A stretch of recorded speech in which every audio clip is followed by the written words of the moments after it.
త్వరలో కొడుకు పెళ్లి అంగరంగ వైభవంగా కుమారుడి వివాహం చేసేందుకు ఆ తల్లిదండ్రులంతా సిద్ధం చేస్తున్నారు. ఇప్పటికే బంధుమిత్రులకు కబురు పంపారు. తప్పక రావాలని ఆహ్వానించారు. వివాహానికి అన్ని ఏర్పాట్లను చకచకా చేస్తున్నారు ఆ తల్లిదండ్రులు. పెళ్లి తంతు సక్రమంగా జరిగేలా ముందు ఓ పూజ చేయాలని అనుకున్నారు. అందుకోసం ఓ పూజారితో మాట్లాడేందుకు వెళ్లారు ఆ తల్లిదండ్రులు. మాట్లాడి తిరిగి ఇంటికి బయలుదేరారు. కానీ అదే చివరి ప్రయాణమైంది వారిది.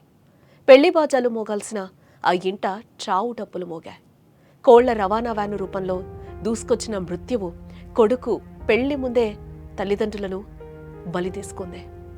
ఎన్టీఆర్ జిల్లా కంచికచర్ల మండలం గని ఆత్కూరుకు చెందిన దామినేని శ్రీనివాసరావు కుమారి దంపతులకు 2 పిల్లలున్నారు. కుమార్తెకు వివాహం కాగా కుమారుడికి ఇటీవల పెళ్లి సంబంధం ఖాయం చేసుకున్నారు. వివాహానికి ముందు తమ ఇంటి వద్ద ఉప్పలమ్మ తల్లికి పూజ నిర్వహించాలని అనుకున్నారు.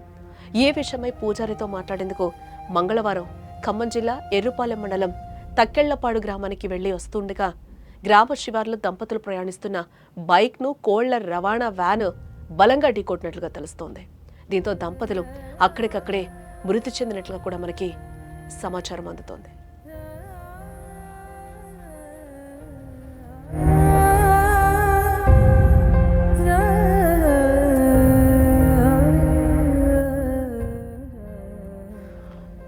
త్వరలో కొడుకు పెళ్లి చేయబోతున్నారు. అంగరంగ వైభవంగా కుమారుడి వివాహం చేసేందుకు ఆ తల్లిదండ్రులు అన్నీ సిద్ధం చేసుకున్నారు. అంతా సిద్ధమయ్యాయి కూడా. ఇప్పటికే బంధుమిత్రులకు కబురు పంపించారు. తప్పక రావాలని కూడా అందరినీ చాలా సంతోషంగా ఆహ్వానించారు. వివాహానికి అన్ని ఏర్పాట్లను చకచక చేస్తున్నారు. ఎందుకంటే ఒకగానొక కొడుకు, ఆ కొడుక్కి అంగరంగ వైభవంగా పెళ్లి జరిపించాలి అని కూడా ఆ తల్లిదండ్రులు కలలుగన్నారు.